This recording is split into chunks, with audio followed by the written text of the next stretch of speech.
Prime Minister, are you losing support in your caucus? Good to see you guys. Prime Minister, are you concerned about calls for your leadership review? Great to see you all. Prime Minister, are you concerned you're losing caucus support? Come on in and see us. Prime Minister, so can I ask you again if you're concerned about these calls for a leadership review?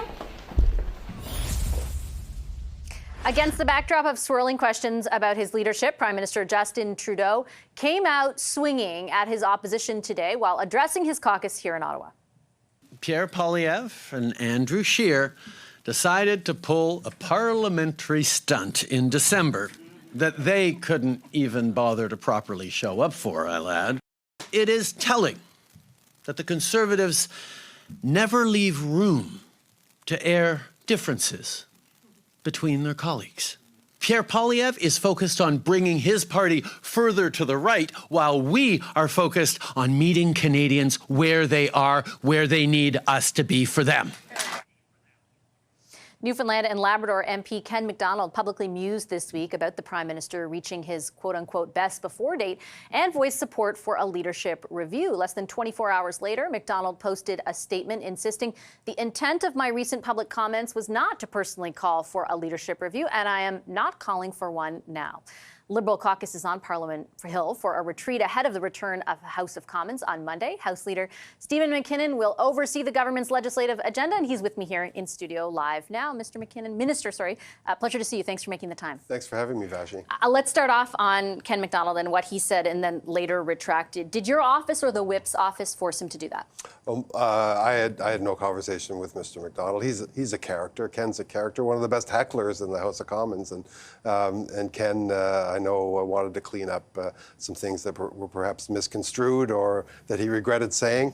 I have no idea how that came about, but it was good to have the clarity. Are you sure that it was misconstrued? The thing that was confusing to me was that he was very explicit in that interview. I should give proper credit to local CBC out in Newfoundland and Labrador, in which he was asked, you want a leadership review?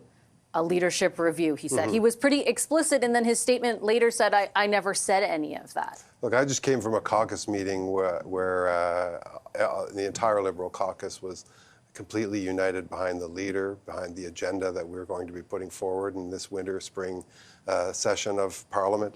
We're determined to get results for Canadians every day in Parliament. We're going to be working very, very hard in the face of what will undoubtedly be a lot of Conservative obstruction to get results for Canadians. We're very, very focused on that. And I very much want to ask you exactly how you're going to go about doing that. But before I get to that, I just want to make sure our audience is clear on where things stand with Ken McDonald and with the Prime Minister's leadership. Is there an active discussion in caucus about the Prime Minister's leadership? No, absolutely not. Not at all? No.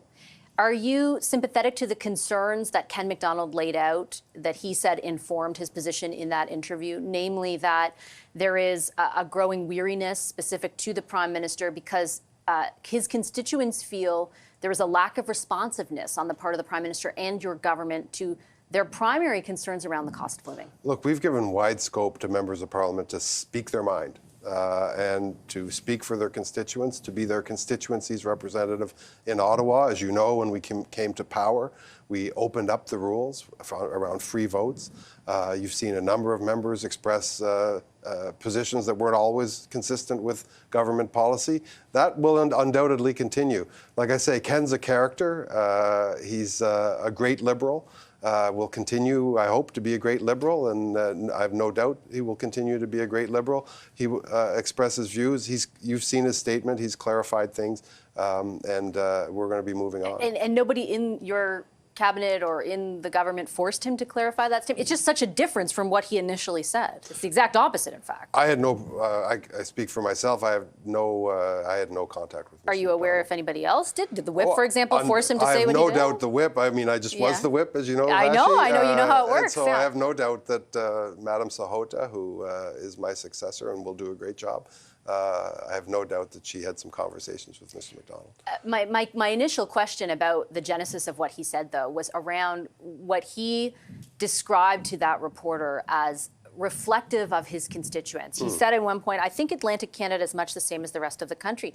There's almost a hatred out there right now for Prime Minister Trudeau. They went and talked to the constituents who named the cost of living as something they feel your government has been less than responsive to, or less than they'd like to see you be responsive to. Do you concede that that is a sentiment shared by many Canadians at this point? Look, I was born in Prince Edward Island. I know when inflationary or difficult times hit Atlantic Canada, indeed all of Canada, when groceries that you put on the table get expensive, when rents go up, when your mortgage payment goes up, those things are things that frustrate you. They bring on tough times. Families have to make choices, and you're also, expressing that to the government. You expect action. You want action.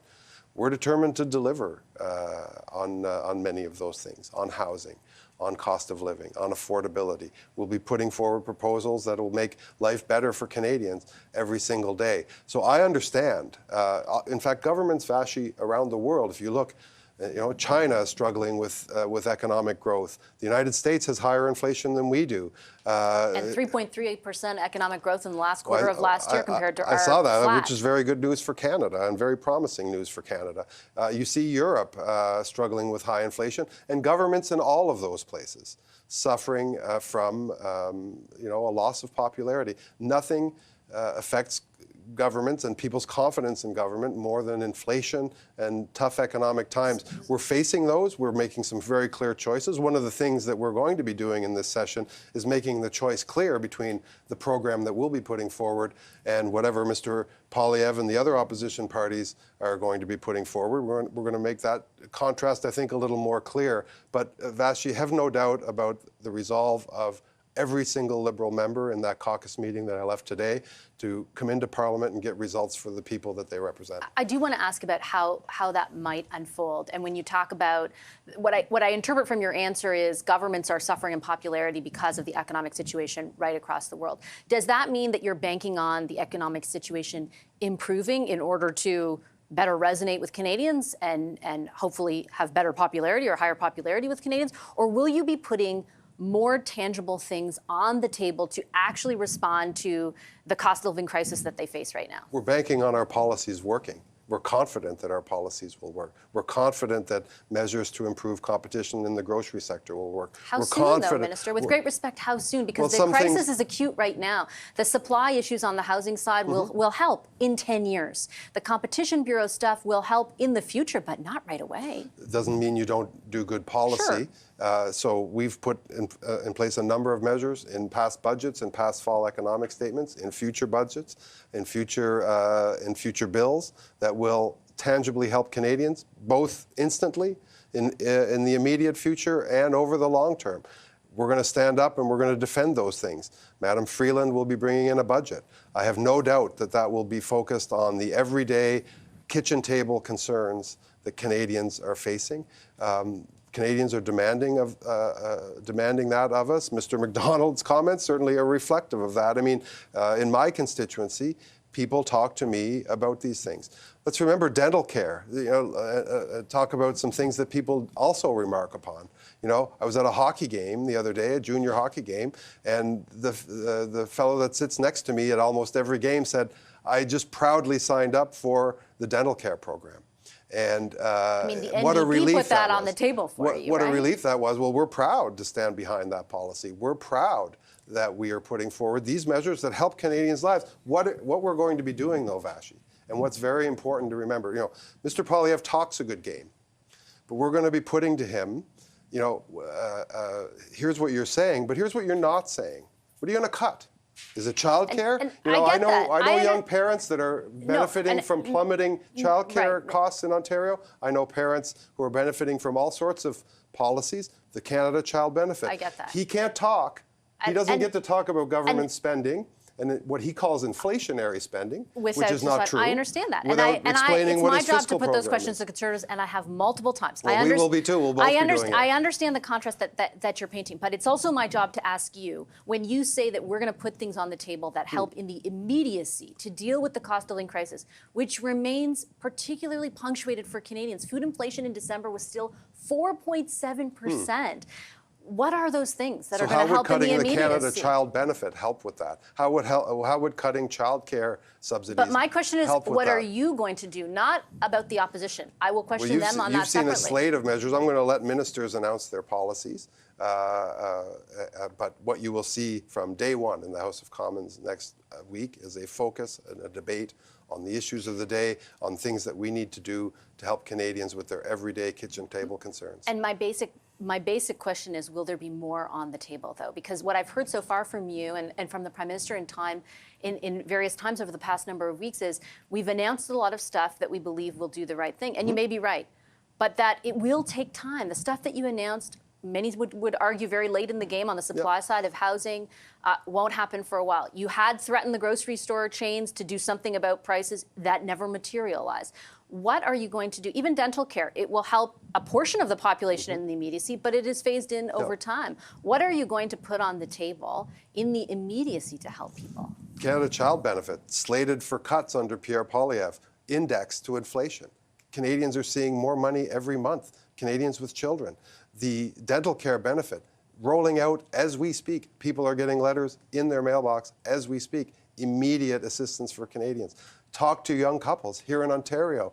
Talk to them in Prince Edward Island or across this country. Childcare costs plummeting, helping people with their monthly budgets. That is good policy. That is helping getting people in the workforce. It creates a virtuous cycle that's going to help bad policy, help our economic recovery. It's what you had already introduced, right? And it's what is already in place. And yet, while those programs have been in place, Canadians feel their life is becoming worse off. They are becoming worse off. They can afford less. Are you going to address that? Well, Canadians can also look to the debates that are going to be going on in Parliament and see which party is committed to continuing those policies. Those are substantial legacy policies. Those are very important things. Sure. That doesn't answer my question, though. You're not answering whether or not there's more coming. Well, of course there's more coming.